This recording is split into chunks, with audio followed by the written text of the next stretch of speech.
Hi, I'm Olivia. Hi, I'm Maggie. And this is Girls Talk Film. This is a podcast about movies. And every week we choose 3 films that share a similar tone, theme, style, type of character. And we break them down and compare and contrast. Honestly, this is like what, episode 22, 23? This is 22, yeah. Yeah. We've been doing this for a while. I know.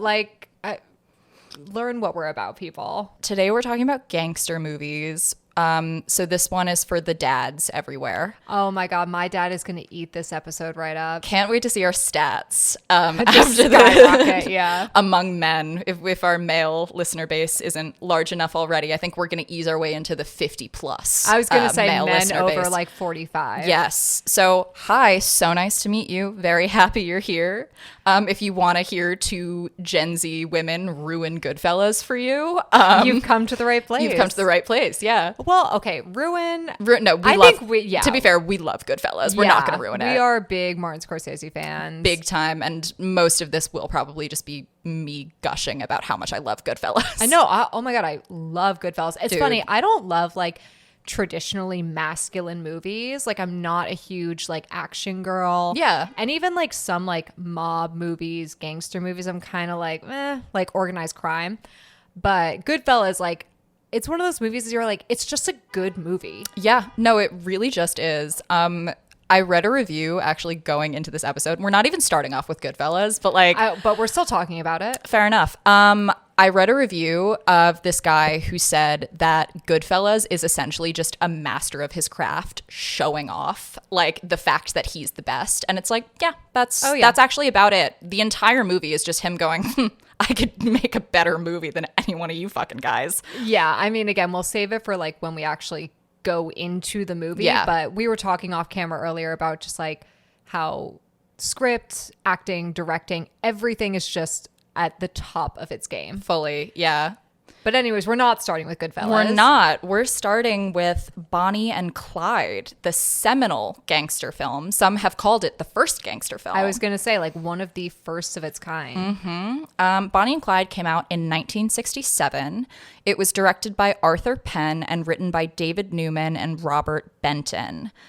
It was released in the United States by Warner Brothers and Seven Arts. It premiered in August 1967, and it won 2 Academy Awards for Best Cinematography and Best Supporting Actress for Estelle Parsons. And aside from that, it received 8 nominations. It was nominated for Best Picture, Best Director, Best Actor for Warren Beatty, Best Actress for Faye Dunaway, Best Supporting Actor for Gene Hackman and Michael J. Pollard, Best Original Screenplay, and Best Costume Design.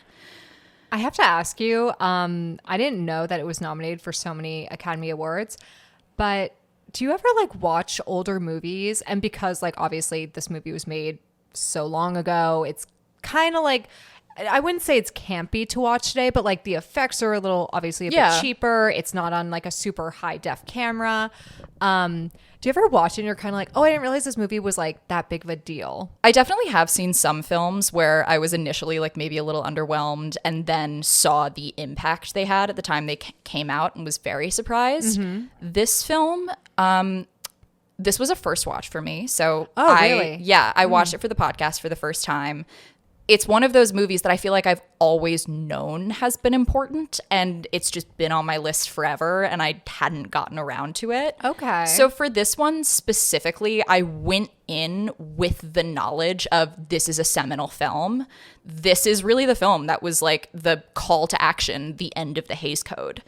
Yeah, I mean 1967, yeah. Yeah, this was really like the start of, people say that this was the start of New Hollywood. Like this was the beginning of an era in film, and that we can see the ramifications of Bonnie and Clyde today in any action movie. Totally. I mean, we talked about it a little bit in our anti-hero episode where we were talking about Clockwork Orange. Yeah. And just kind of how like Stanley Kubrick, I mean, that movie really changed Hollywood in showing that violence. And Bonnie and Clyde is no exception. That was really influential in this turning point in cinema. Definitely. So yeah, this film I went in knowing what a huge cultural impact it had, so I wasn't shocked to see that it was nominated for so many awards. But I think other movies you have? Yeah, there have been a few others where I've been like, oh, really, that one? Definitely. I think the three films that we're going to talk about, and you're going to do a great job explaining, is they all have a very notes. Yeah, Olivia came very prepared.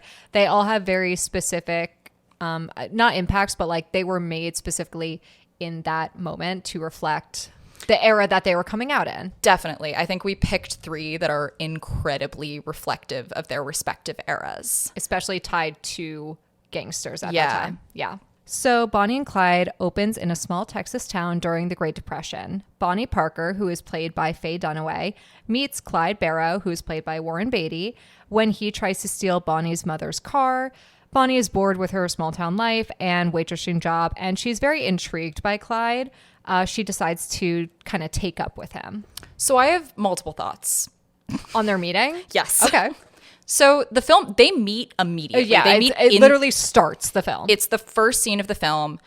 My immediate thought, Faye Dunaway is far too beautiful to play Bonnie. I felt the same way with her in this film as I think a lot of people feel when people have iPhone face. I'm just like, okay. I just don't buy that you're this like waitress in this small little town. Like I don't buy it. No, she's too like movie Hollywood for She you. is like truly one of the most beautiful She's women stunning. I've ever seen. She's stunning in this movie. Stunning. Yeah. Okay, So I understand that what I'm you're just saying. like, I just don't like. It's so clearly like you're so clearly like a movie star. No, okay, I understand You know what what I you're saying now. mean? Yeah, I thought it was more so like you're like she's too pretty to be this like small town girl. I was like, well, there's a lot of people. I mean pretty that people. too, but I just felt like I personally No, I get what you're felt like a saying, dissonance. especially like the comparison to like iPhone face. It's like, no, I just don't believe you. Yeah, Yeah. like I just don't believe you. We're like him, I believe. Like Warren Beatty, I'm like, okay, Yeah, he's sure. rugged. Yeah. Yeah. Yeah, he's a little criminal looking. And also, I love that the moment they meet, he's just like, yeah, like I rob banks, and she's just like, totally "Oh, not cool." ashamed. Yeah. I mean, like, I want to be like, well, it's the 1960s, but like, yeah, it is crazy. Okay, he's like, yeah, I'm fully a criminal, and she's like, wow. And the writers are like, we need to keep this moving. Yes. Yeah, I do like, Like, not only is she not put off, they hook up immediately. I do really like that they immediately meet. I don't know why. I mean, I guess it would have been it gets it interesting. going. Yeah, but it's like, yeah, the movie's called Bonnie and Clyde. Let's get this show on the Mm-hmm. road. So Clyde convinces Bonnie to join him in committing a string of crimes. They pull off some holdups, but their initial, more amateurish efforts are not very lucrative. They're just not that good at robbing banks yet. Well, I mean, he's like a petty criminal, and she's never done this before in her life. Yeah. So obviously, they're both like kind of like insane, like impulsive people. So like, yeah, obviously it's gonna go wrong. They soon turn from small-time heists into full-on bank robberies. So their crimes shift into higher gear once they recruit C.W. Moss, who's played by Michael J. Pollard. Scene stealer. Yeah, I mean, there's a reason why he was. I mean, everyone was nominated, but like he really should have won that Oscar. He like truly every scene he was in, I was like sitting up a He's little straighter. He awesome. brought a lot to the film. Yeah. So C.W. Moss is a young mechanic who becomes their getaway driver. When C.W. parks too close to the door during one particular bank robbery and delays their escape, Clyde is forced to shoot the bank manager in the face, which very quickly rattles Bonnie. Yeah, she shows more hesitation about violence than Clyde ever does. Well, again, like, I forget, do they say how long Clyde has been like a criminal? Well, but when they meet, he had been in prison for robbery before. Exactly. Yeah. Yeah. So, I mean, you know, we don't really know how extensive Clyde's criminal record is, but like Bonnie is from a very small, nothing happens here kind of town. Yeah, like so, she's never seen someone killed. Yeah. I mean, she's probably having like a little bit of like adrenaline rush when they're robbing these banks, but she doesn't see murder. Yeah. So later, the trio, Bonnie, Clyde, and CW, reunites with Clyde's brother, Buck, and his wife, Blanche, who are played respectively by Gene Hackman and Estelle Parsons. And they join up with them, forming the complete Barrow Gang, as they've become known historically. The gang commits a spree of robberies across the Midwest and gain notoriety as folk heroes primarily because they make a point of not stealing from the poor. They steal from the banks, they steal from big business and the government. But this notoriety comes with some setbacks because now the police know about them and the police are like on their heels. Right. There's more people in the gang and they're now famous, so they're easier to track. Yeah. So Bonnie wants to visit her family in Texas and give them part of the funds that they have gained in these different heists. Clyde very reluctantly agrees to go despite knowing the risk because, again, the police are right on their case. The gang is then caught off guard by an ambush from the police.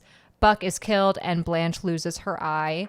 Bonnie and Clyde and CW barely escape with their lives while Blanche is then fallen into police custody where she is tricked into revealing CW's name and his identity. Yeah, CW takes Bonnie and Clyde to hide out at his father's house, which is the biggest mistake he could have possibly made. What a stupid place. Your father who like strongly disagrees with the way you're living your life and like thinks that Bonnie and Clyde have basically like turned his son to the devil. It's like you could have found like an abandoned house, like you could have found literally anywhere else. Also just like, okay, aside from the fact that like CW's father is like so morally strong and like hates crime. Yeah. I mean, like it reminds me of like, I'm a big true crime fan. Like in true crime cases where they're like, yeah, they buried the body in their own backyard. I'm like, are you that stupid? Are you an idiot? Like, you know that Blanche is with the police.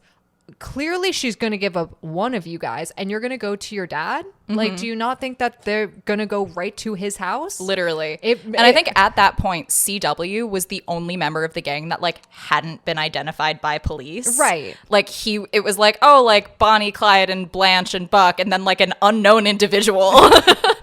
Right. It's like out of all the places. So you know that your identity has definitely been given up right now. And you're going to go to your immediate family's house that's not that far away from where you guys currently are. Crazy. So as we said, CW's father is completely believing that Bonnie and Clyde are the corrupting forces. They have corrupted his son. And he immediately calls the police and makes a deal with them. I mean, what a stupid decision on their part. So basically, in exchange for mercy for CW, he agrees to lead Bonnie and Clyde into a trap. So the next day, he pretends to be pulled over with a flat tire.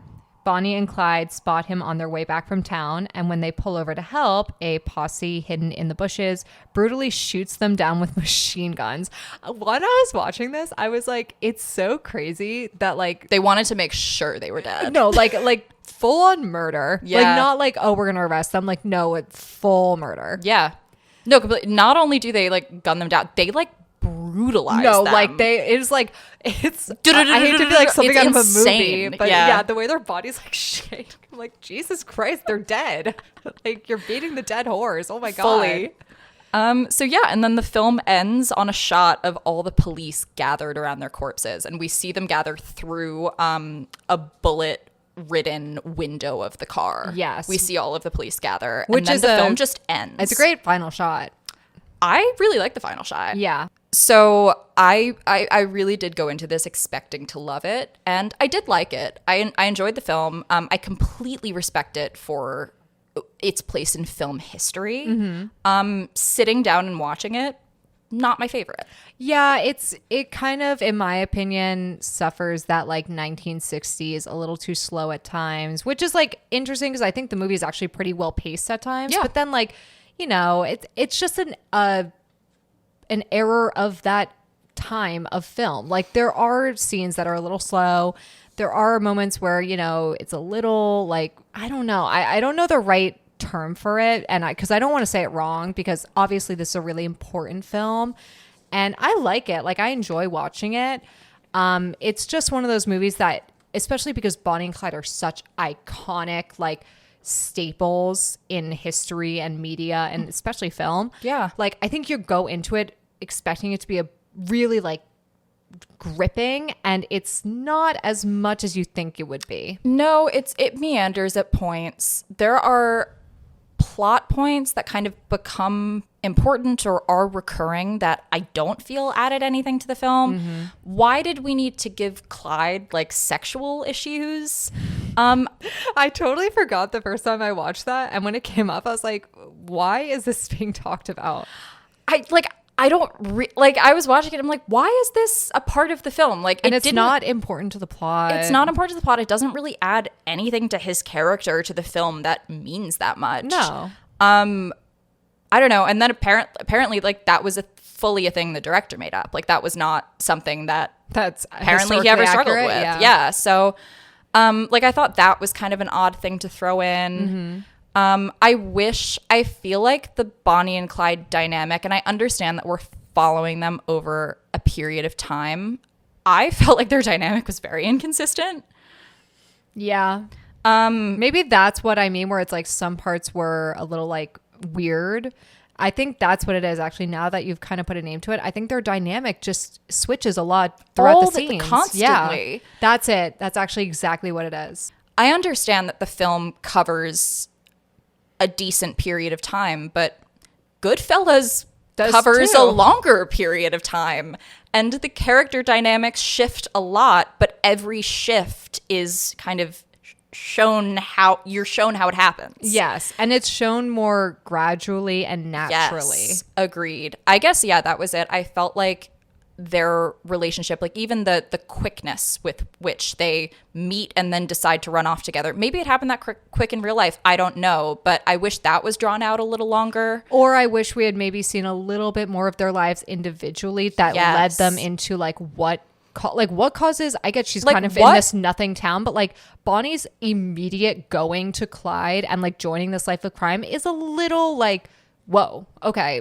yeah, why? It feels like insane because we don't know her. We don't know what kind of person she is. It kind of reminds me of when we watched House of Gucci, and I can't remember Lady Gaga's character's name, but like when that movie starts, her and Adam Driver's character meet right away, and she's like super into like being with him, and I remember in the movie we were like, can we see a little bit of her life? Like, why is she seems like she's pretty content in her life. So like, why is she so eager to get out of it? One thing I thought that was cool about the movie in its relation to like how it depicted gangsters was it brought attention to how the media mythologized Bonnie and Clyde in a way that it has for a lot of gangsters. I mean, look at like the legacy of Al Capone. Like they're essentially like folk heroes.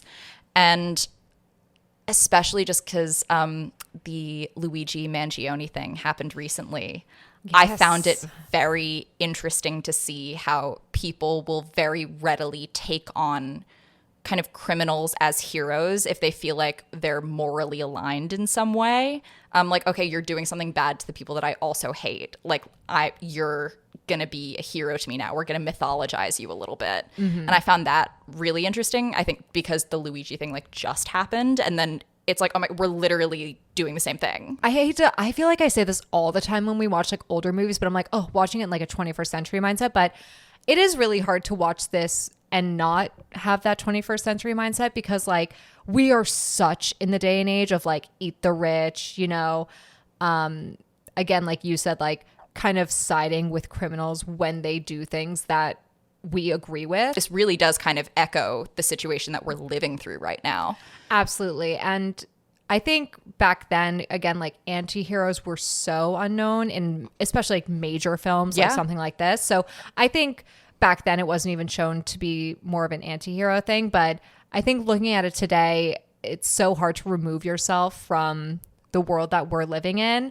I wouldn't necessarily say I see Bonnie and Clyde as heroes, just because I've never saw them as that. But it is, you know, watching this film, it's easier to sympathize with them. I mean, I think when you think of Bonnie and Clyde, if you've never seen the movie, you kind of have this like, oh, they were these like crazy hot-headed gangsters that but that's not how they were seen at the time. Yeah. At the time, they were viewed by a lot of people as folk heroes. Yeah, they were. Like they were kind of like a Robin Hood type. Well, I was just going to say, I mean, they're very much like, you know, take from the rich. Like, and especially that scene where Bonnie wants to give a big portion of the funds that they've taken to her family. I mean, you know, it's not like they're sitting like kings in their treasure. So I think the way that like this film portrays gangsters is very interesting in that, like, I don't want to use the term romanticizing, but I think you're right where it's like history has kind of seen different gangsters and mob bosses and whatever as these like local heroes that, you know, big government and police disapprove of, but like it's kind of reminds me of when we watched The Penguin. Yes. And what's his name? I totally am blanking right now. I mean, Colin Farrell, like Oswald. Yeah, yes. yeah. I was like, what is his actual name? But like where Oswald has that like great monologue about like how there was a mobster in his local neighborhood, and he was like, yeah, they like threw a parade for him and he really provided, he cared about the neighborhood. And it's like, yeah, that kind of like is who Bonnie and Clyde were to the people at that time. Like they were these like local heroes who kind of were like giving the middle finger to big business and banks and like people who were kind of in charge that looked down on everyday people, like hardworking people. And again, in the world that we live in today, that's very much what, especially people our age, like have really taken a strong like opinion with. Definitely. I mean, even in the 60s, like when this film came out, that's like the beginning of counterculture. Like exactly. And this film did a lot for counterculture. Like apparently the beret and like the little blouses and skirts, it became known as the Bonnie look because so many people were emulating it. It's such a revolutionary look. And even like, I mean, especially when compared to like the gangsters that we see in Bruges or in Goodfellas, Bonnie and Clyde are like rebels. Like they're like these kind of adolescent, like we're like having sex in a car and then like gonna go rob a bank. Also, and they're like not like part of this big organized crime. It's like a gang of 5. Exactly. And they're kind of just like doing their own thing. So like even in the film specifically, like they're kind of positioned as these like young rebels. Yeah. Which would have also really resonated in the 60s. So I don't know. It's definitely interesting. And then, yeah, really just like after the Luigi thing and then watching this and it's like, oh my God, like we're doing this again. Like it's happening again. Yeah, it's definitely I'd actually be very curious to see like a Bonnie and Clyde remake or like something like that. I think that would do. So there is a Bonnie and Clyde remake that has been in the works for years. Jack O'Connell. And Chloe Grace Moretz have been tied to this Bonnie and Clyde remake for years, and it like keeps not being made. I think it's definitely. I think it's time. I think from it's like time. a marketing like standpoint. It's time. I think this is the time to put it out. Big time. Someone get that script written, right? I'm like, I would actually really be interested in seeing. I'm trying to think of like what director I'd want. Maybe Guadagnino. Maybe. I would kind of want to do like a more like I don't want to say Scorsese because I feel like he's done too many gangster movies. Maybe, I mean, but he like would kill someone it though. almost like he would kill like it. a Paul Thomas Anderson maybe. Yes. Yes, that would be so good. Someone who's not afraid to just show that violence. I mean, Guadagnino isn't either, but like. No. Yeah, no, I agree. And like to really kind of make it for the 21st century. I mean, even but this not film make it now, a PSA though. Yeah. Like you can't give it to some director who's going to be like, I think you and I are the same where movies are a little like too topical. Yeah, it annoys me. Yeah, it annoys me too. So I don't want the movie to be like super reflective of our specific 2025 society. Oh, agreed. But someone who can make those parallels exactly evident in a way that's still like filmy. Yeah, and in a way that feels like very timeless in the way that Bonnie and Clyde. It's kind of timeless. Yeah, I was going to say, yeah, are there moments that are a little dated because it's the 1960s and right after the Hays Code and also kind of like a little post-French New Wave kind of like, yeah. But the story itself is one that, again, is very evident in our society today. I mean, we keep reliving it over and over again. Like the Bonnie and Clyde type figures keep and you happening. Could say, like, we compared it, like, the story of Robin Hood comes way before that of Bonnie and Clyde. And it's kind of like, I mean, I know that, like, Bonnie and Clyde, like, it's more historical, but it's just the same story over and over. Yeah, no, literally. Okay, so what would be your rating for Bonnie and Clyde? as a movie, like, okay, as like a film person, I can very much appreciate it.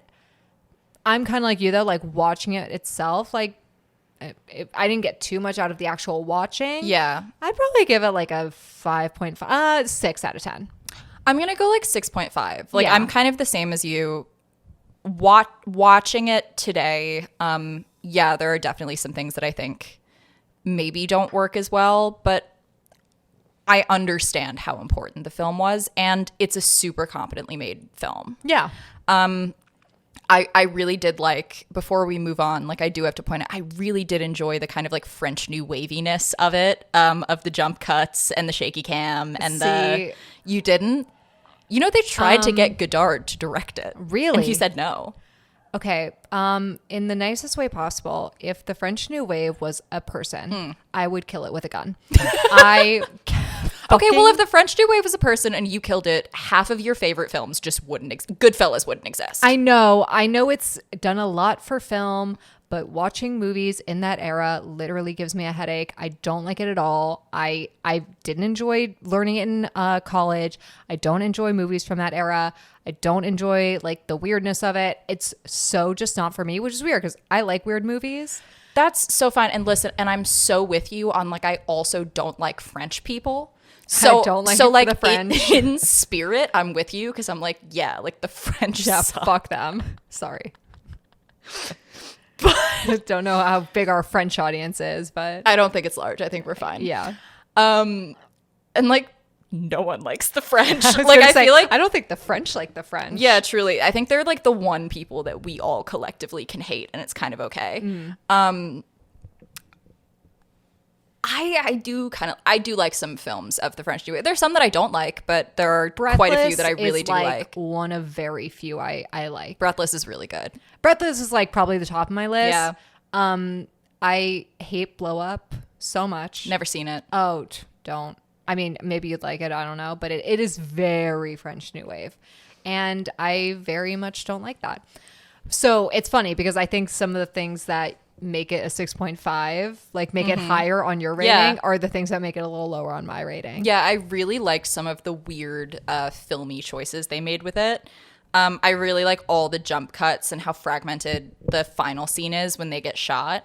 I feel like it works in the final scene because it's so chaotic and, you know, quick and it's an ambush. So I think it fits like thematically, but I don't know. It's just not for me. But yeah, it's a good movie. Now let's talk about an even better movie. Some might say one of the best. I was going to say my favorite on our lineup. We are going to be talking about Goodfellas, the iconic gangster movie. It was made in 1990. It was directed by the great Martin Scorsese, and it was written by Martin Scorsese and Nicholas Pileggi, and it was based off of the novel Wise Guy, which was written by Nicholas Pileggi. Yeah, so the author of the book, which Goodfellas is based on a true story. Wise Guy is like kind of a biography of this guy, Henry Hill, who did exist. So yeah, he helped write the screenplay. I think that is probably evident in how strong the screenplay is. So it premiered at the Venice International Film Festival in 1990, and it was distributed by Warner Brothers. It received a wide release in September of 1990, and as for Academy Awards, it won Best Supporting Actor for Joe Pesci, and it was nominated for Best Picture, Best Director, Best Supporting Actress, and Best Adapted Screenplay, and also Best Film Editing. Surprised to see no Best Actor nomination for Ray Liotta. Yeah, I Come didn't know. on. He absolutely deserved a nomination. Yeah, even De Niro. Like, Yeah. I would have totally been fine with a double Best Supporting nomination. I mean, I for think Pesci Joe and De Pesci Niro. is like really like, I mean, he's like a scene stealer of himself. this is, if Joe Pesci's in a scene, it's Joe Pesci's scene. Especially this movie. I mean, we were talking earlier about the like funny house scene. Like the fact that that is improvised, it's like, yeah, just hand him that a fucking Oscar. Amazing. Yeah. Oh my God, Joe Pesci's so good. But to give a little bit of context before we jump in. So between Bonnie and Clyde and Goodfellas, we have to acknowledge that the Godfather trilogy came out, Yes. which completely changed how gangsters were shown in media. They became no longer rebels, but this kind of, I don't know, Gangsters got this almost royalty treatment. I was going to say nearly like godlike figures, like so respected and almost like untouchable. Exactly. And because the family aspect was so glorified in The Godfather. And I say glorified to mean like it was really harped upon. Like a lot of the violence was honor based and protecting the family. And then Goodfellas comes along, which is literally like The Godfather did like 5 lines of cocaine and maybe got like a little too honest. It's like The Godfather's like trashy cousin. Yes. Yeah. But like we all love the trashy cousin. No, and like Christmas wouldn't be the same. Yeah, he's a party at Thanksgiving, and that's why we invite him every year. Exactly. Goodfellas is my personal favorite gangster film. Same. I would Out of all the ones I've seen, same. I would personally go Goodfellas over Godfather any day of the week. I don't think you're too. I feel like that's not crazy to say.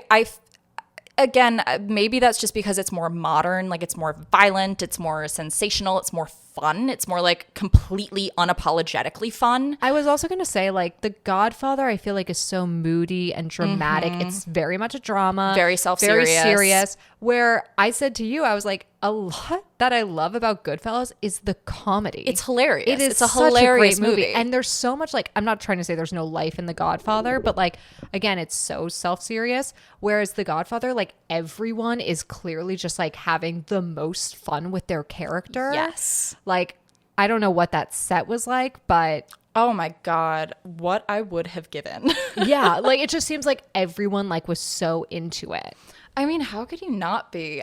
This film, truly my most film bro trait is loving Goodfellas as much as I love Goodfellas. I would say same. It's Martin Scorsese. It's my favorite Scorsese movie. Easily. I think it's one of the best movies of all time. You can watch so many movies and just see the Goodfellas influence. Like he really did change modern cinema for the better. Yeah. And yeah, I think it's an absolutely fantastic film. So anything I say that sounds even slightly like criticism, know that I would never criticize Goodfellas. Right. Like truly, I would never. Again, I love this movie so much. This movie is, again, I'm not like a huge like super, I'm also like, I was a film major, but I'm not really into those like film bro movies. I think you're into way more than I am. I am more so than you. Yeah, 100%. This movie, I am like, yeah, no, this is just untouchable, this movie. It really is. Did you hear ever about that article that came out in the Post like 5 or so years ago called it's titled Why Women Can't Understand Goodfellas? No. I have to explain this to you. So doing my research for this episode, I like came upon it because I saw another film critic referencing it in her review of the film, like I think it was its 30-year anniversary or something.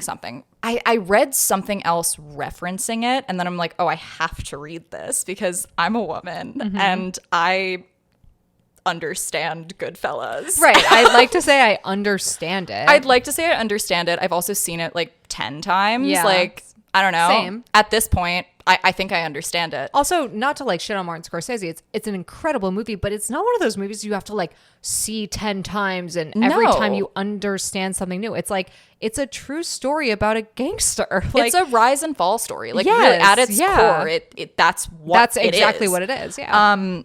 So this guy basically posits, he opens his article by saying like, my ex-girlfriend really didn't like Goodfellas.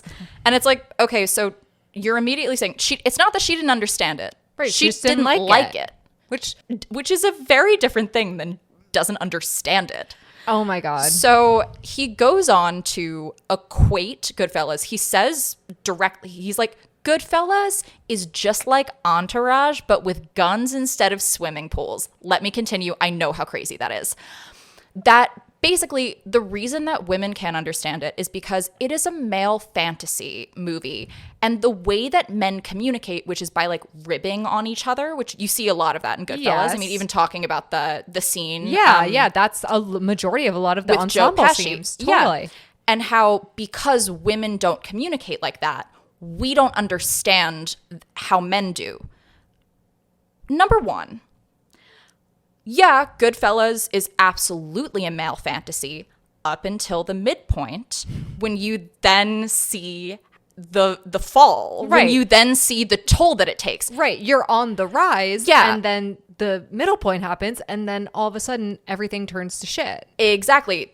That's the point of the film. Right. If you're going to posit that 50% of the population can't understand it, you yourself seem to have a very tenuous understanding of what the film's about. And number two, it is actually insane to say because women don't communicate like that, they don't understand why men do. I've been around men. Right. Like, Do you think we watch those scenes and we're like, what are they talking about? literally, I'm like, what? no, like, okay, yeah, like, I don't communicate like that. Like, I don't, like, rib on my friends like that. But I understand that a lot of men do, and that these men in the film do. I get it. And also, it's like, funny and it's enjoyable. Like, what?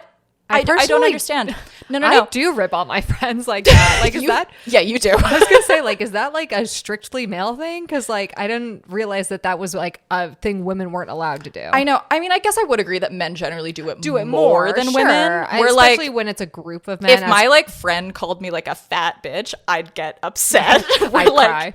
I feel like a lot of my male friends, if someone called them that, they'd be like, "Yeah, well, you're fatter." Like, Right. you know what yeah, I mean? I'm sure, especially like with a group of men, it might be more common. But like to be like, women don't understand that because they don't communicate like that. It's like, buddy, what the fuck are you saying? Literally, no. And he ends the article with like the damning point of like, could you imagine if Goodfellas was narrated by a woman? Ignoring the fact that for a portion of the film, It is. It is. Yeah, it actually is. A large majority is actually narrated by a woman.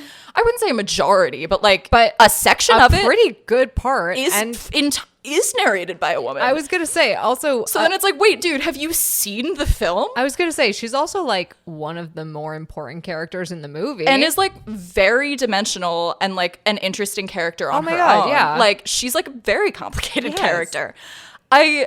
That also does kind of piss me off when I then see criticism on the other side of like that Goodfellas what is like a sexist movie. is a sexist movie, or that Martin Scorsese is a sexist filmmaker. I don't think it's hard.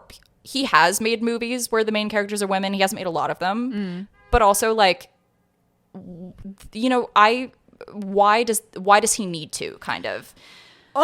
More so my thought with that is kind of like, especially with Goodfellas, like one, it's a true story. Yeah. So like I would prefer the facts are right rather than Exactly. like changing it that more women are in it. Like I just don't. And also like I also more so lean towards like when directors don't have movies that like revolve more women, I kind of am like always a little more skeptical. But again, with Goodfellas in particular, it's kind of like, well, that's just kind of how that like what time period does this take place in? It takes place like from the 60s to the 80s. Yeah, I was gonna say like from the time period of like the 60s to the 80s, like women just didn't really have that role in especially like gangster life. Yeah. Like, so it's just also like would just be historically inaccurate. I mean, I'm personally okay with like, I think that artists should make the art that calls to them. Like, Yeah. I'm a big proponent of that. Like, there are amazing female directors out there who are like telling amazing female stories. There are some great male directors telling great female stories, Yeah. and vice versa. Right. Like I don't think So I'm like, why does it have to be Martin Scorsese's job to make that movie? He has made movies about women. just let him make his gangster movies. Yeah, like Alice Isn't Here Anymore is like an amazing portrait of like a struggling single mom. Yeah. And like he made that film. I don't think that he is inherently anti-women because also like his movies don't center women when he's truly made some great female characters. Like Karen is like such a great character in this. Yeah, she's like I would argue like a big heart of the movie. Like Massive part of the movie. I mean, her like kind of eventual decline, the movie's been out for 35 years. Like, yeah, if we're there's spoiling no it, spoilers at come this on. point. Her eventual decline is like, she's like almost a foil for Henry. Yeah. Like, it's, yeah. her role in the film is great. So I don't know. I do kind of, especially with, I feel like Scorsese, and Spielberg, who I'm not as big of a fan of as I am of Scorsese, but when people criticize that about him, I'm like, every filmmaker doesn't need to make every movie. And maybe he's not the right guy to tell those stories. Like, maybe... my argument is, like, let's get more female filmmakers out there. Exactly. Like, why does it have to be his job? Why can't we just, like, hire female directors more often? Totally, but I also will, like, play devil's advocate here and be like, there are directors who totally, like, show, like, violence against women or, like, have very awful, like, female characters. And then they're like, well, what is it my job to make movies for women? And it's like, no, but you also could, like, respect women in your movies. Like, why does every woman in your movie have to like be abused and like degraded and like a one-dimensional character? And I'm with you on that, but again, like, I mean, I guess I personally haven't ever sensed any sort of disdain towards like women in general in Scorsese's films. No, Martin Scorsese aside. Any depiction, I'm talking about other filmmakers, like any depiction of domestic abuse, which like a fair amount of his films, a few of them. Yeah, I was going to say domestic abuse. I'm thinking of like Raging Bull. Yeah. The Wolf of Wall Street. This one. It's always shown to be like pretty harrowing and like not romanticized at all. Not romanticized. No. So I don't necessarily have a problem with him. That article is so fucking stupid. You have to read it. I actually really want to It's the most insane thing you've ever read. To the guy who wrote that, you're just dumb. I'm sorry. You're so dumb, dude. Like, to say that women don't understand Goodfellas because... Like, genuinely, I need to read that article because I'm like, what does he... like? No, every single point that he brings up is so flimsy and such a generalization. And it's also like, so... The only example that you give of a woman not being able to understand it is your ex-girlfriend who didn't like it. Yeah, that's completely different. Like, okay. No, I know. It pissed me off so much. But at the time, it came out like, I want to say 2015, maybe later. I don't know. But it was like the biggest thing on film critic Twitter and what, because all of these female film critics are coming out and being like, what the hell are you talking about? I love Goodfellas. Right. Goodfellas is like loved by everybody. Yeah. Like old people love it, young people love it, women love it, men love it. It kind of, that whole argument reminds me of like, and we talk about this all the time when sometimes like we'll have an opinion on a movie and people in the comments will be like, you just didn't understand it. We're like, we did. We just don't like it, you guys. Yeah. It's okay. Like, we're allowed to not like movies and we understand it. We just don't like that point that they make. Exactly. And like, that's allowed. Yeah. That's okay. I'm sure like, his people are ex-girlfriend allowed to not like things. I'm sure the ex-girlfriend understood it. She just didn't really, it's not the movie for her. That's okay. Exactly. There are tons of great movies that just aren't for me. I'm so with you on that. Goodfellas is not one of them. Yeah. So like we said, Goodfellas depicts the rise and fall of a real-life mob associate named Henry Hill. We meet Henry as a teenager growing up in Brooklyn. He becomes fascinated by the power and respect commanded by the local Italian mafia and begins working for the neighborhood boss, Paulie Cicero, and his associates, Jimmy Conway, who's played by Robert De Niro, who is an Irish-American truck hijacker and possible sociopath. Yes. And Tommy DeVito, who's played by Joe Pesci, who at the time, we meet them as children, who at the time is a fellow like juvenile delinquent who's definitely a sociopath. Yeah, when you were like possible sociopath for Robert De Niro, I was like, more like most likely. Yeah. Henry begins as a fence for Jimmy and gradually works his way up to more serious crimes. And it's also important to note that this whole section of Henry's childhood and the rest of the movie, we get voiceover from Henry telling us either his perspective, his thoughts, or giving context to the story as it goes on. Yeah, this, I'm not the biggest fan of narration in movies. Me neither, generally. This is one of the few cases where I think it works amazingly. It's really well done. Also, I mean, we didn't have it written down, but like that, we talked about it before, that opening scene. Oh, I'll talk about it once we get to the end. Okay. I want to talk about like how truly amazing that opening scene is. It is maybe one of the best opening scenes in any movie ever. So throughout the 1960s, Henry, who is played by Ray Liotta. As an adult, yeah. Yes. I have to say, one of my very, very few critiques, and it's not even a critique, it's just kind of something funny, is like how Ray Liotta, Joe Pesci, and like Robert De Niro are supposed to be like in their 20s. Stop. Oh my God. When I was watching this with my family, we could not stop laughing when they were like, oh, and then, you know, I was 23 at the time. We're like, 23, Ray Liotta, you are 45. There's a bit where it's like showing, I think, him when he starts dating Karen. And over narration, he's like, I was a 21-year-old kid. And then it shows like mid 40s Ray Liotta. Or like Robert De Niro with like the darker hair. And we're like, who are we kidding here? I do. And Joe Pesci, like that is one of the few things you're like, okay, movie. Yeah, I'll suspend my my belief, but like on. That's an insane suspension of disbelief you're expecting from me right now. So Henry, Jimmy, and Tommy climb the ranks of the mob by carrying out a number of successful hijackings and robberies. They spend their evenings at the Copacabana Club, which they use to kind of like hit on women and stuff like that. It's kind of their hangout spot. Yeah, it's like a mob hangout. Yeah. Henry starts dating Karen Friedman, who is a Jewish woman who is initially unaware of Henry's criminal activities, but is soon seduced by the glamorous lifestyle. And we have to bring up that amazing tracking shot. Oh, the iconic. That is one of, I mean, like, again, the script, the acting, the story are all so incredible, but like there are so many great film moments, like cinematography, lighting, shots, and this tracking shot throughout the restaurant. I mean, like, it's iconic for a reason. It's one of those things like you didn't have to do. Yeah. But it just made the scene so much better. I recently watched the documentary series on Martin Scorsese on Apple TV, which I would highly recommend to anyone who's a fan of Scorsese, and then even people who aren't fans. It's the guy's lived an interesting life, and he's, you know, impacted cinema in a crazy way.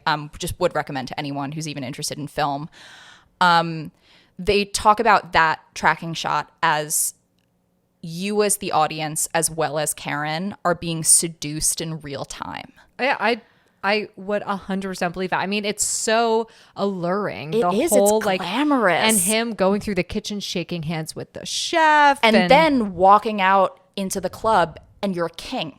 Yeah. Like you're treated like a king. You get your own table. They literally fly in their own table. Oh my God. And then it ends on like her reaction. She's sitting in the chair and she's like, oh, okay. Yeah. Yeah. And how can you not be seduced? It's so seductive. It's so good. And also, as someone pointed out in the documentary, this was not my original thought, it is the movie in miniature. It's someone climbing their way up from the bottom and landing at the God. Right in the front next to the stage, surrounded by. Yeah, I mean, this is really like we're seeing the height of the rise, like once like they meet and they start dating. And so what a great foreshadowing of like what the first half of this movie is going to be. And then also a little bit, sorry, I just love the scene. I have so many things to say about it. There's so many amazing scenes. There really are. We're not going to stop for all of them, but like you can't even count. Every scene is a great scene. Every scene is a great scene. And also recognizing that like the front of the Copa, that is the height of glamour for Henry specifically. Like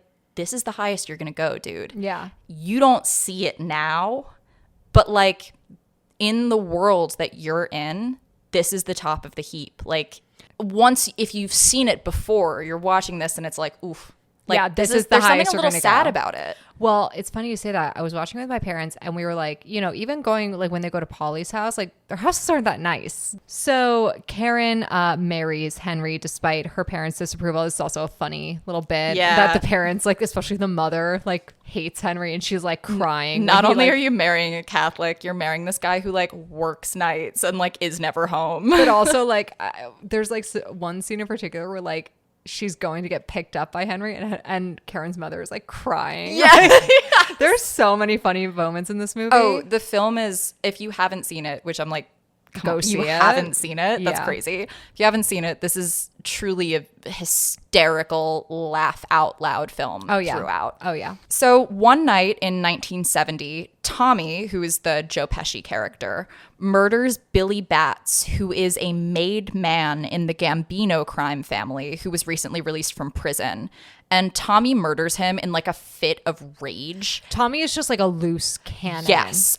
He's unpredictable. He's angry. Mm-hmm. He's violent. He has like a hair trigger and he also has like a very sensitive ego. Yes. So Billy Batts kind of insulted him at a club. So Tommy like murders him in a fit of rage. And Henry and Jimmy, who were there with him, they disapprove, but they help Tommy dispose of the body.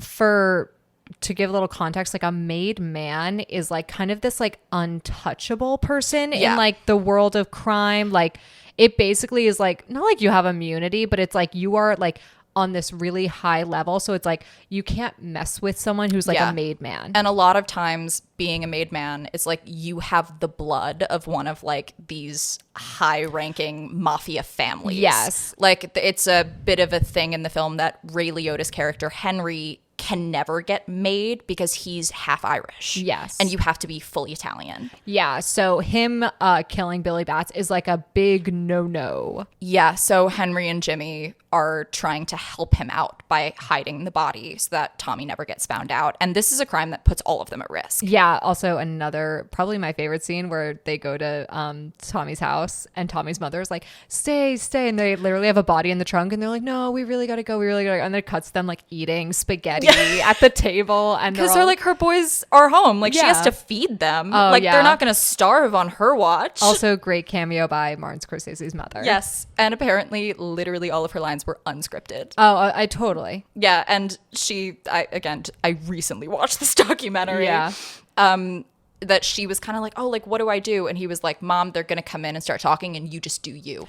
Well, that's what happened. That's such a great part about this movie. And I won't go too long into it, but like, there's such a natural air about all of the scenes. It really just feels like these guys have just really known each other their whole lives. It's so natural. All the relationships feel so lived in. Yes. So I would assume that a big part, I mean, I'm sure the script is airtight, but like I'm sure Martin Scorsese just kind of let them quip. Yeah, no, there was a lot of room for improvisation, I believe, from what I saw in the documentary. That you just watched. Yeah. So throughout the 1970s, which again, we go through the 60s throughout the 80s. So now we're in the 1970s. Henry deepens his involvement in drug trafficking. Henry and Karen's relationship becomes increasingly strained as he develops a cocaine addiction and she becomes aware of his many love affairs. Yeah. And there's a whore in apartment. Another great scene. Sorry, I can't help it. No, it's great. Henry's involvement in drug trafficking also kind of puts him on the outs with some of the other guys in his like local mob. Paulie clearly is not into the drug scene. He's always said like, stay away from drugs. It's dangerous. Like we don't deal with drugs. Yeah. And Henry like basically fully disobeys him. Which is, again, also a big no-no. Mm-hmm. In 1978, Henry, Jimmy, and Tommy organize a crew to raid the Lufthansa vault at JFK Airport. Sorry if I butchered that. Which basically amounts, they steal $6 million of cash and jewelry, which today is probably like $25 million. Yeah. So a lot of money. And some of the crew starts purchasing expensive items like immediately after stealing the money. Which it's also a great scene where they like walk in with the fur coat and Robert De Niro's like, take the coat off, take the coat off. The girl's like, what, why? And like sees people pulling up outside in their new cars. Yeah, and he's like, what the fuck, you guys? Like, come on. Yeah. Does anyone have any discretion? And so, yeah, as we said, this like really annoys Jimmy, who is Robert De Niro's character. They all have Y names. So I'm like, I feel the need to clarify. Yeah. Jimmy becomes like really paranoid, and Jimmy's always a little paranoid that people are after him, but he gets really paranoid that everyone is spending this dirty money, and he just has most of the crew murdered.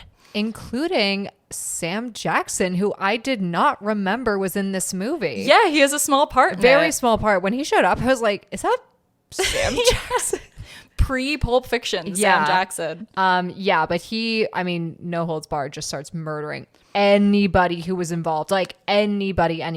And I mean, another great scene is at that bar when everyone's coming in with their new cars and there's the couple that comes in so like, funny. oh, I bought my wife a fur coat. And it's just a great performance moment of De Niro just looking around at everyone, and you can see in real time, like just on his face, and it's so subtle, like you can see him make the decision. Yeah. Oh yeah. That he's gonna kill everyone. It's such a good scene. So Jimmy does have everyone killed, and he ends up sparing Henry and Tommy. And Tommy is actually about to become a made man. However, when he arrives at the initiation ceremony that he has been anticipating for months, He discovers that it's actually a setup, and he's murdered in retribution for murdering Billy Batts back in 1970. So people found the body, and yeah. Yeah, that's also a really iconic scene. And that's all I have to say about that. So by 1980, Henry has become a nervous wreck due to his heavy cocaine use. We follow him through a very chaotic day. This is also a really great sequence. This whole day with the helicopter. This is a super iconic and amazing sequence. Yeah. And I mean, we talk about the rise and fall. Like, this is really where he is at rock bottom. And I mean, I love the way that the cinematography reflects his mindset. Like, it's all these quick, shaky Super jump frantic. cuts. Super frantic because he's high on coke. He's just trying to get through this day. And he's incredibly paranoid too. Yeah. It's great. It's such a great scene. So we follow him through this day as he tries to juggle drug deals, family duties. He's like having his family over for dinner, which like just cancel. As well as intense police surveillance before he is finally arrested. It's such a great shot. Like the whole day he thinks his helicopter's following him. And as time goes on, and then with the phones and like don't talk to them. Oh, it's so good.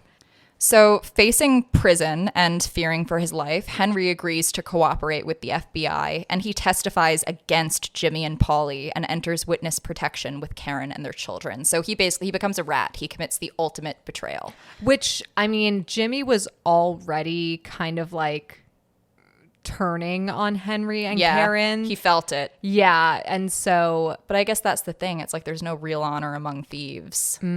But yeah, I mean, he really just signs his death sentence. When at that scene in the courtroom when Polly and Jimmy are there just staring him down, it's like, oh, buddy, you're dead. Yeah. Like, you are totally fucked. And you can tell he feels like in the courtroom, he is so like any kind of like ego or like. No, it's all stripped away. Gone. I mean, he is a shell of a man. But I mean, he ends up living on. He goes into witness protection with Karen, and the film ends with Henry, who's now stripped of any power he might have held, any money, any excitement.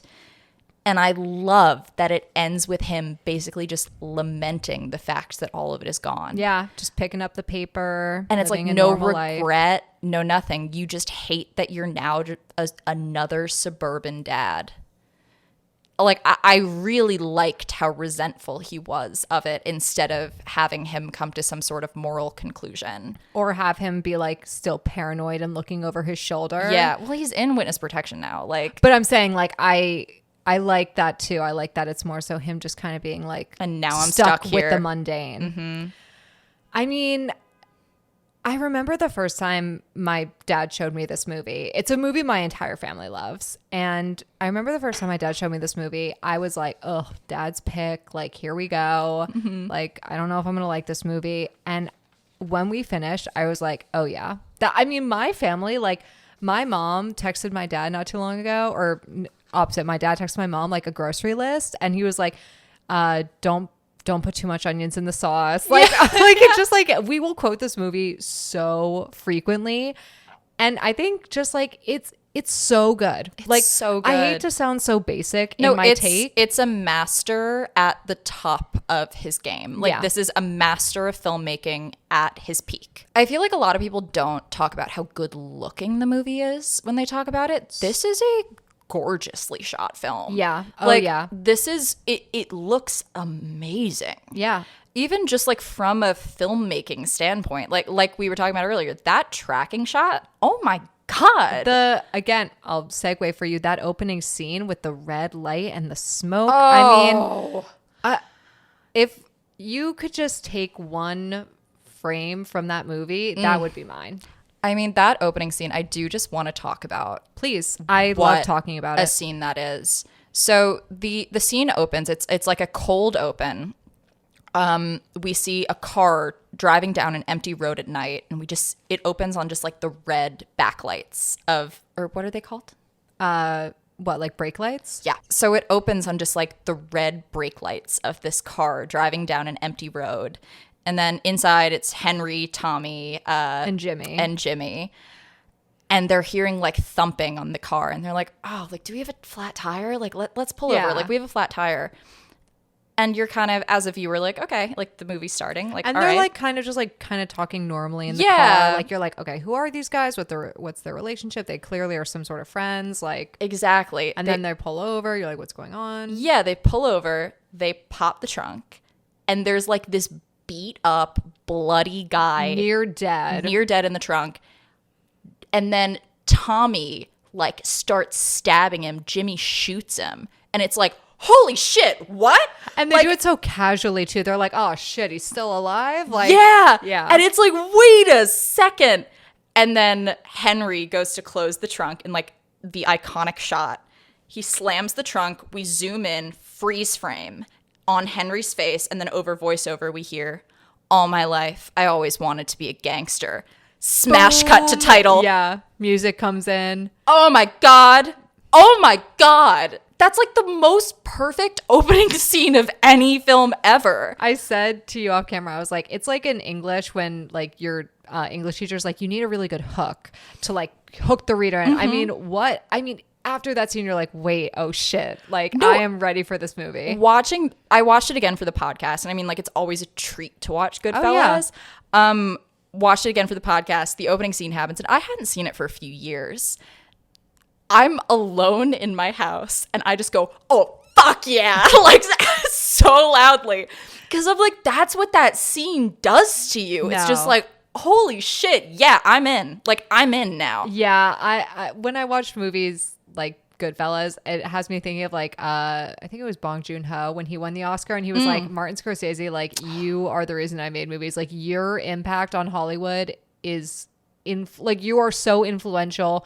You honestly like are such an important filmmaker. And Martin Scorsese's like such an old man now, and he's like, thank you. And it's like, that moment between them was so sweet. Like, could you actually imagine like winning the Oscar in front of your hero, idol, but beating him? He beat him for the Oscar. Oh my God. Yeah, like, and I mean, it's so true. Like Goodfellas, you're right. Like you will watch so many movies and just see the influence that Goodfellas had. And it's, I mean, even the voiceover, there's a courtroom scene near the end of the film where Ray Liotta breaks the fourth wall and just turns to camera and starts talking to camera. Yes. Which is, I mean, that's very French New Wave. It's very jaunting. But it's like that kind of thing didn't happen in movies before Goodfellas. Like any movie where you see that kind of breakage or that breaking of cinematic rules, like that's because of Goodfellas.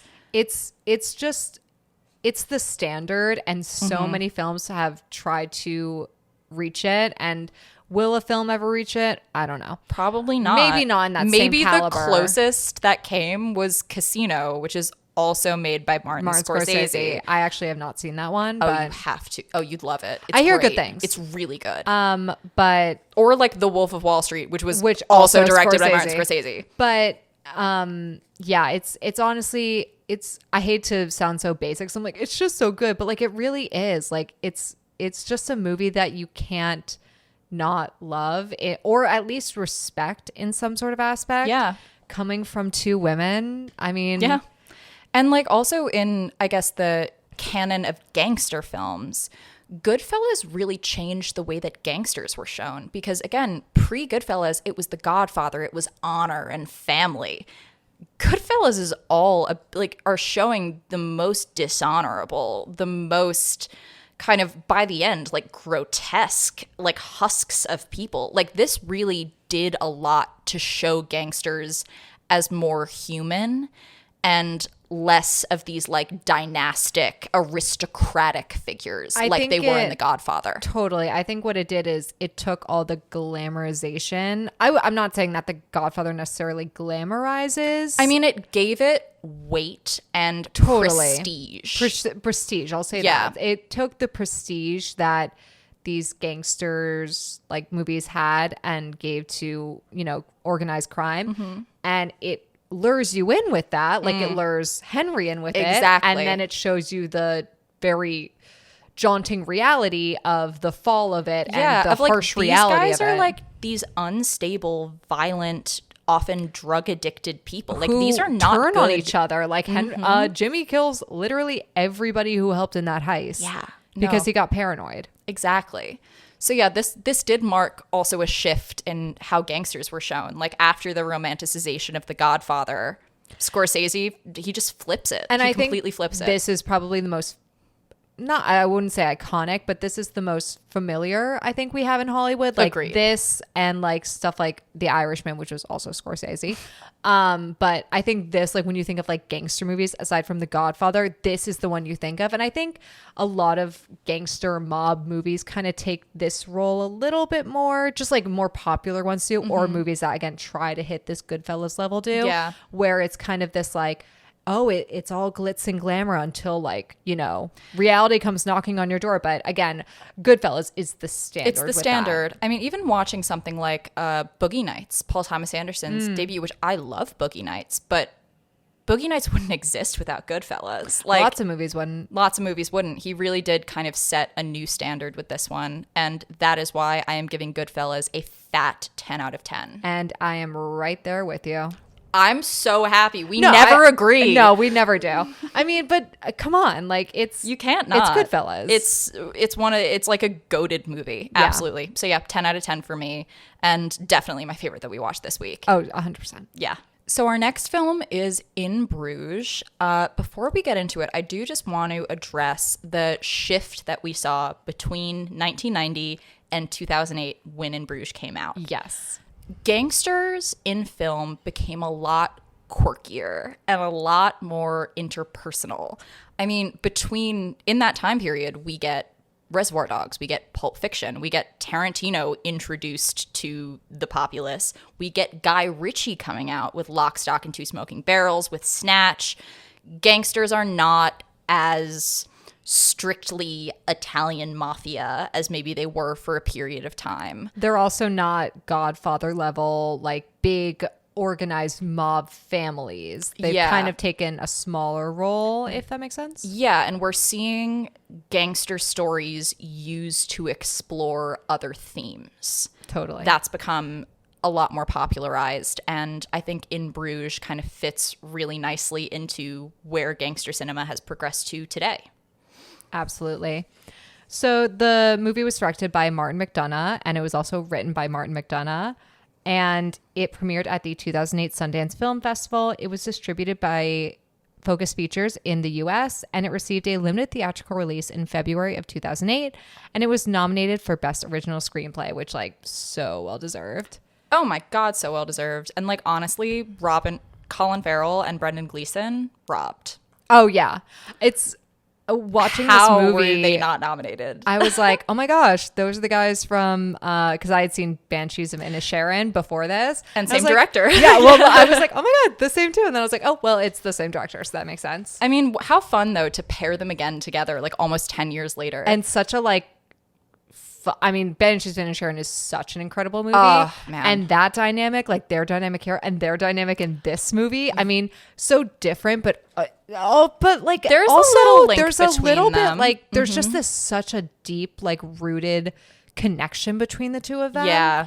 But I found this movie to be such a treat. I never heard of this movie before. That's right. This was a first watch for you. I remember really insisting upon it when we did our lineup because you hadn't seen it. And I'm like, no, you have to see it. And I was like, oh, it's gangsters. Like there's so many iconic gangster movies. And I was like, I've never even heard of this. I was a little bit like skeptical of Olivia. I was like, and then like, even when I first started, I was like, oh, okay, like it seems like it's kind of this like low budget movie. Am I going to like be disappointed? And then by the end of it, I was like, that kind of fucking rocks. So, it's so good. No, it's amazing. So when the film opens, we meet our protagonists, who are Irish hitmen Ray and Ken, who are played respectively by Colin Farrell and Brendan Gleeson. They have just arrived in Bruges, Belgium. In Bruges. In Bruges, as the film would say. They don't really know what they're doing there at first. They're following the instructions of their boss, Harry, who is played by Ray Fiennes, who has told them to lie low in Bruges and that he will be in touch with further instructions. And we quickly pick up that something went really wrong on their last hit job, and that's why they're being told to lay low in Bruges. They're kind of hiding out there. Yes. Ken, Brendan Gleeson, finds the city beautiful. He's like, let's see the sights, like, let's tour around. But Ray, Colin Farrell, is really restless. He's distant. He does not want to be there. Something is clearly on his mind. I know I said it earlier, but I'm a broken record. I love the dynamic between these two. Even in the beginning, they're like an old married couple. When Brendan Gleeson's character is like, let's go to these like historical sites, and like Colin Farrell the whole time is just bitching and moaning, and they're like literally like bickering like they're an old married couple. And I think we're supposed to assume that these two, even as hitmen, have been partners for a while. A long time, yes. Yeah, like they know each other well. Oh, yeah. And Brendan Gleeson is clearly trying to cheer up Colin Farrell, who's like really depressed. Yes. We don't know why at this point, by doing all of the things that Colin Farrell like absolutely does not want to do. Yeah, he's like, I know you're upset, so let's do the things that I want to do. Yeah. That he has no interest in.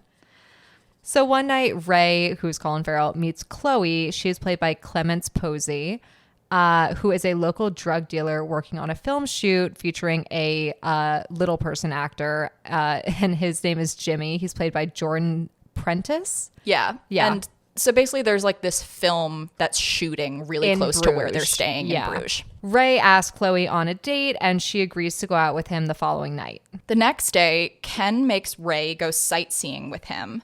They visit a church and a museum, and around this time, we learn what went wrong on their last job. Mm-hmm. We actually see a flashback of, while trying to execute a hit, Ray accidentally kills a child who was standing in the line of fire. It's a really harrowing scene. Yeah, and you clearly can sympathize with why Ray, at first it kind of seems like he's just being a little bit whiny and like depressed, and then realizing that is what has him so upset. You're like, oh yeah, no wonder he's like so depressed and doesn't want to like leave the apartment. Exactly. And it is around this point that the central metaphor of the film becomes really clear. Bruges, in the world of this film, is purgatory. They are sent to a foreign land to essentially await judgment. And this is made explicitly clear when they visit this museum, where they see Hieronymus Bosch's triptych painting, The Last Judgment, which is a depiction. It's 3 paintings that are kind of presented as one, and it depicts heaven, purgatory, and hell. And there's this great shot of both of them standing in front of the triptych, and Ray completely blocks out the heaven side, and Ken completely blocks out the hell side, and you only see purgatory between them. And that was, I mean, it's a great shot. It's a great metaphor. Absolutely. This is a deeply Catholic film. Oh, yes. Yes. The film is like about guilt. Yeah, and it's Catholic guilt. As 2 Catholic girls, we can completely relate. This is possibly the most Catholic film I've ever seen. Yes. And I think it was made by a Protestant, which is crazy. Okay. Actually, I know Mark McDonagh is English, but he has Irish but his parents are Irish. Oh, so maybe he's Catholic. Maybe he's just experienced that Catholic guilt. Yeah, and I mean both of the hitmen being Irish Catholics as well, also definitely adds to that. But 100%. Yeah, this is a film about 2 people awaiting judgment. Awaiting judgment. Like, will they go to hell for what they did, or will they somehow make it through? Yeah, especially with the awaiting further instruction from this phone voice on the phone, which is Ray Fiennes. But for a while we don't even see him. No, that's what I mean. He's just this ominous voice on the telephone who will completely decide their fate. Yeah. So yeah, I really do love this central metaphor that binds the whole film. That evening, Ray and Chloe go on a date and end up going home together, but they're interrupted by Chloe's ex-boyfriend, Eric, who threatens Ray with a gun. Ray disarms him and fires the gun, which was loaded full of blanks, into Eric's face, which ends up blinding him in one eye. A couple of blindings in the films. I was going to say, this is the second movie where someone's blinded in a shootout. I feel like, did anyone get blinded in Goodfellas? Probably in one of the many scenes of violence, yeah. So Chloe ends up driving Eric to the hospital. Ray ends up taking Eric's gun, And he also helps himself to Chloe's stash of drugs, which he and Ken take. And then they spend like this debaucherous night out on the town with Jimmy the dwarf, who's the actor that's filming the movie that Chloe is like PAing in. Yes. Yeah. This movie and we also find out that he's like a racist. Yeah, just like such a random. Yeah. This movie also, like Goodfellas, has a lot of like funny comedic moments. Much more British comedy, but still very funny. It's very... The humor in this film, and if you've seen any of Martin McDonagh's other work, he has a really nasty sense of humor, yes. which, I mean, I personally love it. I think yeah, it's definitely awesome. more crude. Crude, mean, harsh, and very sardonic. Yes.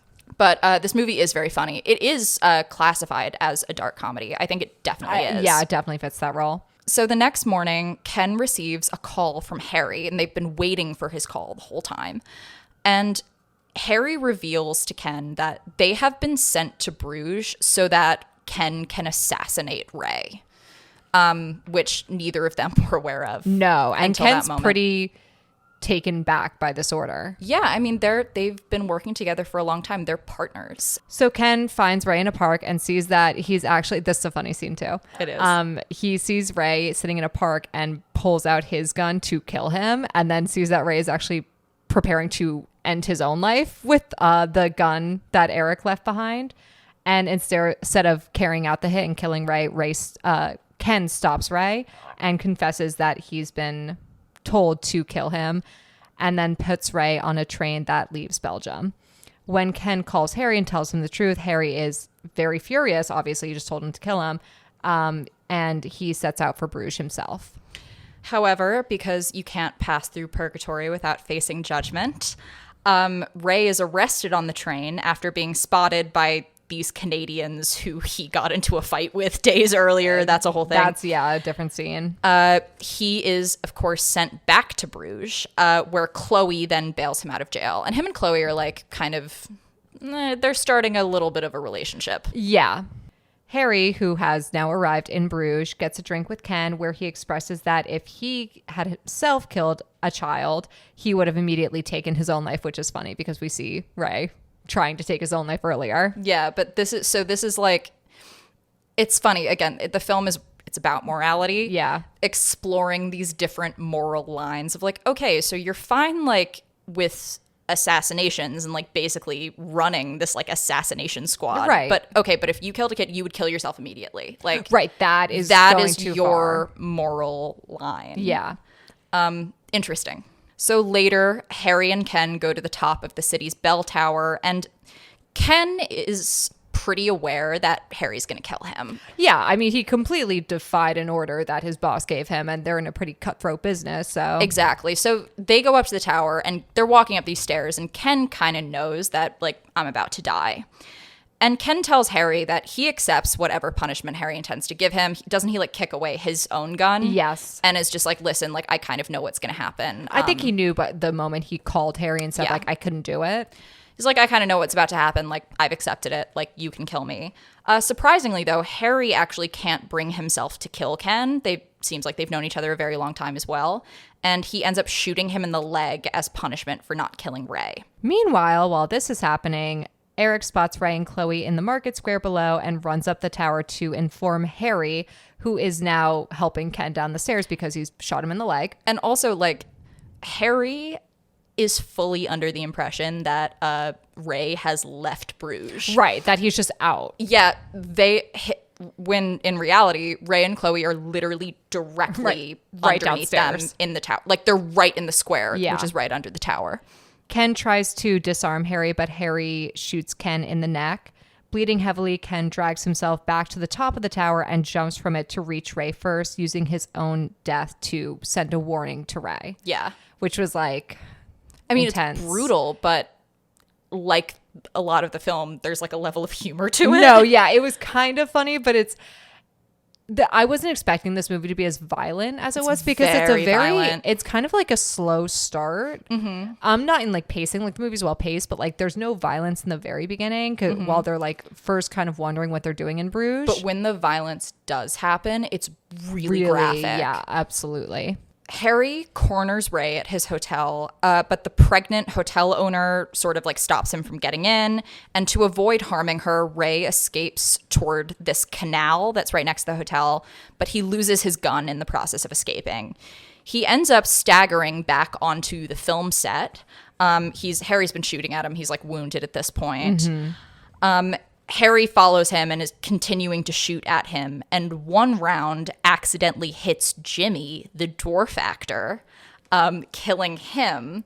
And in this amazing moment of irony, Harry believes that he's killed a child, and he just immediately turns the gun on himself and shoots himself.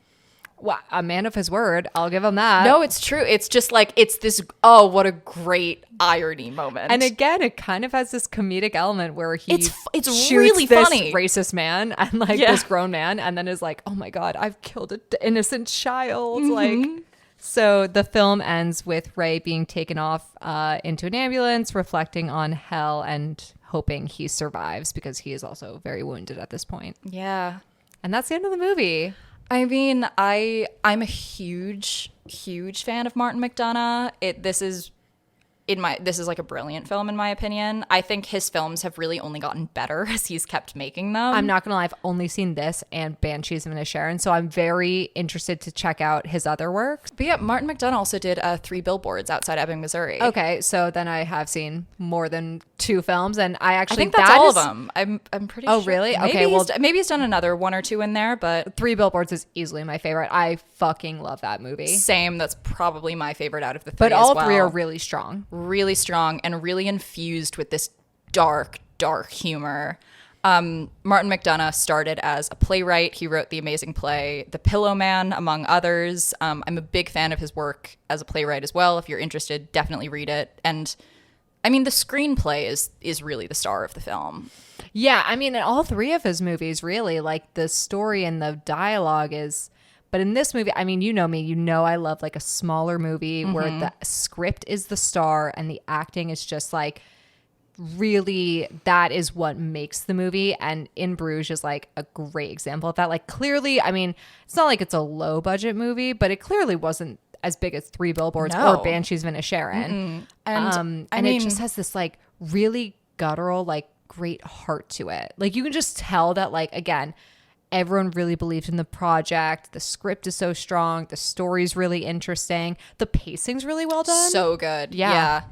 And I mean, there are so many little acting moments. I was trying to think of my favorite scene, but there are so many great scenes. And then I kept just thinking about these little moments that we get with Colin Farrell, where there are some moments, especially when he's with Chloe, when he kind of likes her, she kind of likes him. He's starting definitely to have a thing. pursuing her in the beginning too. Yes.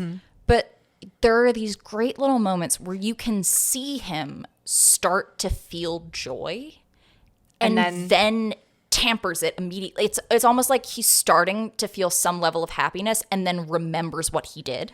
Yeah, and almost like doesn't allow himself or feels guilty for like letting himself feel joy. And that's all in his performance. Like there's this great moment where he's like getting ready to go on a date with her in the mirror, and you just see him looking at himself and you see him just like disintegrate a little bit as he looks at himself. And it's almost this moment of like, I know I don't deserve this. Like I know I don't deserve to be like going on this date with this girl that I like. The way that the guilt like shows its face through his performance is amazing throughout. And I honestly think that Brendan Gleeson is also incredible, but like it is Colin Farrell's performance that I think really drives the stakes of the movie and the message of the movie home. I mean, he definitely, again, Brendan Gleeson is really incredible in this movie, yeah. But I think Ray, that's Colin Farrell, yeah. Ray has much more of an emotional like weight on his shoulders. Like he is the one who starts this movie with that insane like killing a child and having that on his conscience. Like, so I think his character just has so much more to convey. Yeah. And I think he is the one who like, also like it's his character, like who, you know, Harry then travels to Bruges for. And so I think I think you're right. Like, it's his performance that really, I don't want to say carries the movie, as if like his performance is the only thing that makes the movie good, because it's not. No. But it is really, really, it's an emotional investment into, I think, what is the heart of the movie. Big time. Also, something interesting that I found, I guess, thinking about how gangsters are portrayed in this film is, we talked about this a little earlier. There's a level of glamour to Bonnie and Clyde, and there's a level of glamour to the guys in Goodfellas. Totally.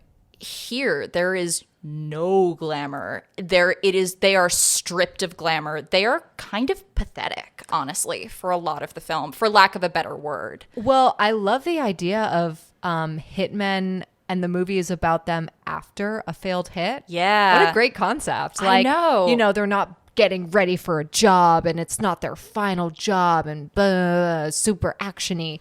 Like, it's like them kind of sitting and wallowing, being like, shit, we really fucked that up, and now we're just kind of waiting to see what our boss says. We know we're in the shitter. Well, I think that's the thing. It's like, in this film, the gangster characters are used as devices to explore larger themes of guilt and morality.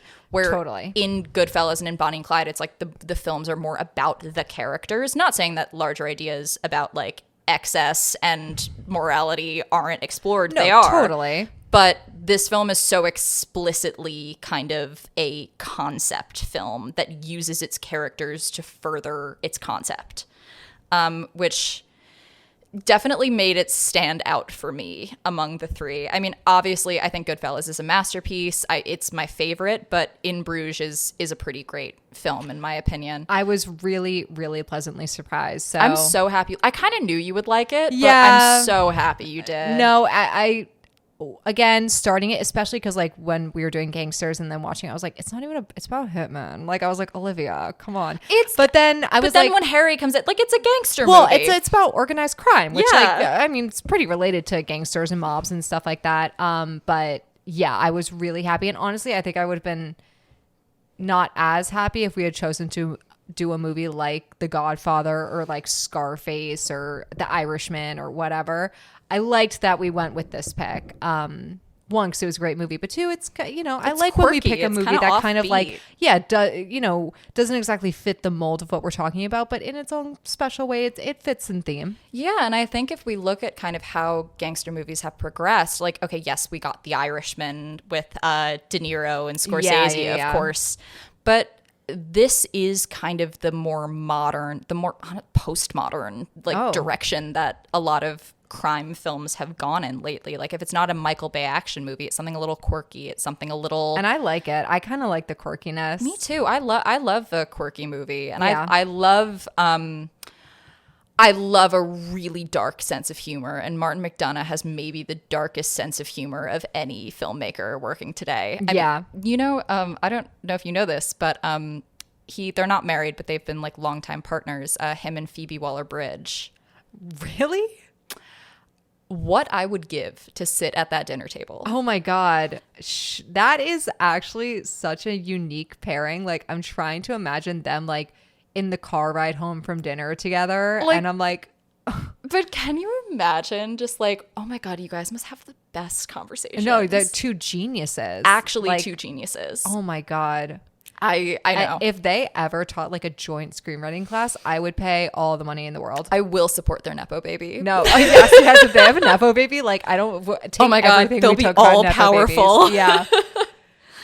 But yeah, so In Bruges is like, I feel like it's like the Waiting for Godot of gangster movies. Like, this is like great comparison. This is like the My Dinner with Andre of gangster movies. Yes, and I love it. And I'm with you. I love it. I love the philosophical questions it raises. I Yeah. love how deeply Catholic it is because I was raised Catholic. I was going to say, as a Catholic girl, love that. Yeah.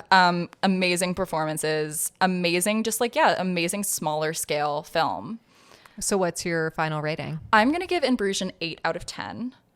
I think I'm going to do 7.5, but honestly, just as a I first might have watch, gone 7.5 on my first watch. My second watch I think was watching it'll it for probably this. go up. I definitely will want to like show my family this movie.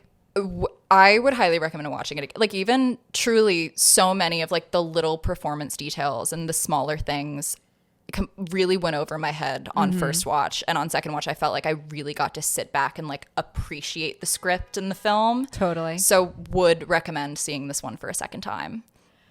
And yeah, those are our films. Yeah, pretty good lineup this week. Yeah, a fun week. I really like gangster films. Actually, I feel like I've realized that this week. I really, really enjoy them. I don't know if I enjoy all of them, but these 3 movies definitely give me more of an appreciation for them. And I mean, talk about like a staple in movies. Like gangster movies are like it's like the most popular subgenre of movies that like is in Hollywood. I mean, even going back, like they were making gangster movies in the 30s and 40s. Like this is a staple of American cinema. Absolutely. It's a cornerstone. So even if you don't like them, you can't get away from them. No, you can't not appreciate them. And again, like I always can kind of give a little like tip of the hat to like something that's so influential in Hollywood. Yeah, of course. But yeah, I love Goodfellas. I liked the other 2 movies, and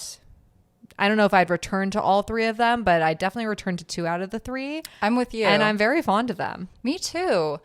So next week, we're going to be talking about the internet on film, and we're going to be watching The Social Network, Ingrid Goes West, and We're All Going to the World's Fair. I've only seen 2 out of the 3. I have only seen 1 out of the 3, and I don't even think I've seen the full movie. Oh, yeah. You're in for a treat. I know. Then. I'm going in very blind next episode. So the 2 that I have seen, I am a big fan of. So I'm really excited. I also have like no like critics reviews. Social Network kind of. Yeah, of course. But the other 2, like, I have no idea what they're about and no like idea. Fun. So I get ready for like pure, honest, no bias opinion from me. Ooh, I'm excited. And if you would like to watch along with us, please do so. And then we could all catch up in next week's episode. Also, again, I feel like I say this all the time, but please, if you have any movie recommendations for us, please let us know. We love getting them. We love getting them. We really do. We're debating maybe starting like a little poll on YouTube. So maybe you guys can have some more say in what we watch for our themes. So it could be fun. If you're into that, please leave us a comment and let us know. And yeah, we will see you next week. I'm Olivia. I'm Maggie. Bye. Bye.